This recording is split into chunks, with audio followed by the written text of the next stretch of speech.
Hi friends, అందరికీ నమస్తే. Welcome back to my channel. 11 డిపోల పరిధిలో అవుట్సోర్సింగ్ విధానంలో 75 డ్రైవర్ పోస్టుల భర్తీ చేయాలని ఆర్టీసీ నియమించింది. పూర్తి వివరాల కోసం ఈ వీడియోలో తెలుసుకుందాం. మన ఛానల్లో ఇలాంటి లేటెస్ట్ అప్డేట్ వీడియోలు అయితే పోస్ట్ చేస్తాను. మీరు కనుక నా ఛానల్ని మొదటిసారిగా చూసినట్టయితే సబ్స్క్రైబ్ చేసుకోండి. అలాగే పక్కనున్న బెల్ ఐకాన్ని క్లిక్ చేయండి. లైక్ చేయండి, షేర్ చేయండి. ఇప్పుడు టాపిక్లోకి వెళ్దాం. ఆర్టీసీలో నిత్యం లక్షల మంది గమ్యస్థానాలకు చేరుతున్నారు. ఆర్టీసీ మౌలిక వసతుల కల్పన దిశగా చర్యలు చేపట్టింది. కాంగ్రెస్ అధికారంలోకి వచ్చాక మహాలక్ష్మి పథకం కింద పల్లె వెలుగు ఎక్స్ప్రెస్ బస్సులు మహిళలకు ఉచిత ప్రయాణాల సౌకర్యాలు కల్పిస్తుండటంతో ప్రయాణికుల సంఖ్య గణనీయంగా పెరిగింది. రద్దీకి అనుగుణంగా బస్సుల సంఖ్య పెంచాలని ప్రభుత్వం భావిస్తుంది. కొన్నేళ్లుగా డ్రైవర్లు, కండక్టర్లు నియామకం చేపట్టకపోవడంతో ఇబ్బందులు ఏర్పడుతున్నాయి. ఈ సమస్యలను అధిగమించడానికి పొరుగు సేవల విధానం సిబ్బందిని నియమించుకోవాలనే కసరత్తు ప్రారంభించింది. మొత్తం 11 డిపోల పరిధిలో అవుట్సోర్సింగ్ విధానంలో 75 డ్రైవర్ పోస్టులను భర్తీ చేయాలని ఆర్టీసీ నిర్ణయించింది. ఇందుకోసం అర్హత కలిగిన ఏజెన్సీల ద్వారా అభ్యర్థుల నుంచి దరఖాస్తులు స్వీకరించింది. డ్రైవర్ పోస్టులకు 370 దరఖాస్తులు రాగా స్కానింగ్ అనంతరం 270 మిగిలాయి.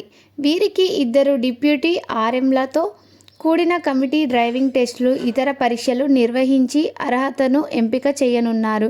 ఎంపికైన అభ్యర్థులకు వైద్య పరీక్షలు నిర్వహించి అర్హత సాధించిన అభ్యర్థులకు శిక్షణ ఇవ్వనున్నారు. ఈ ప్రక్రియను వారం రోజుల్లో పూర్తి చేయాలంటూ అధికారులు నిర్ణయించారు. పోస్టులు తక్కువగా ఉండడం, దరఖాస్తులు అధికంగా రావడంతో నియామకం కోసం ఇప్పటికే కొందరు ఒత్తిడి చేస్తున్నట్లు సమాచారం. ఇదే అదనంగా ఉద్యోగం పెట్టిస్తామంటూ కొందరు దళారులు అభ్యర్థుల నుంచి డబ్బులు వసూలు చేస్తున్నట్లు ఆరోపణలు ఉన్నాయి. దీంతో నియామక ప్రక్రియపై అనుమానాలు వ్యక్తమవుతున్నాయి. అర్హతకు న్యాయం చేయాలని అభ్యర్థులు కోరుతున్నారు. పైరవులకు తావు లేదంటూ నియామకాలు. ఆర్టీసీ రీజనల్ మేనేజర్ ఏమన్నారంటే, అవుట్సోర్సింగ్ విధానంలో డ్రైవర్ల నియామక ప్రక్రియను కొనసాగుతోంది.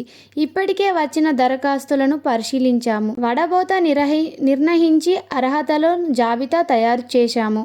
వారికి డ్రైవింగ్ పరీక్షలు నిర్వహించాల్సి ఉంది.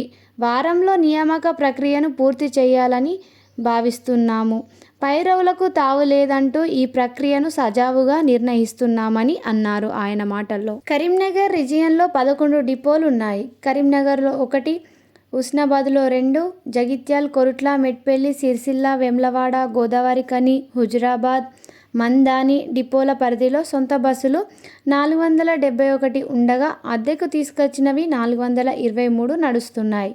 ఇవి కాకుండా కరీంనగర్ 2 డిపోలు 100 ఎలక్ట్రానిక్ బస్సులు అందుబాటులో ఉన్నాయి. అన్ని డిపోల్లో కలిసి 3261 మంది కార్మికులు సేవలు అందిస్తుండగా ఇందులో 1094 మంది డ్రైవర్లు, 1433 మంది కండక్టర్లు ఉన్నారు. ప్రతిరోజు దాదాపు 5 లక్షల మందిని ఆర్టీసీ గమ్యస్థానాలకు చేరుస్తోంది. ప్రయాణికుల సంఖ్య పెరగడంతో కొత్త బస్సుల కొనుగోలుతో పాటు త్వరలో కొనుగోలు చేసే ఎలక్ట్రానికల్ బస్సులు కూడా సంస్థనే నడపాలని భావిస్తున్నట్లు సమాచారం.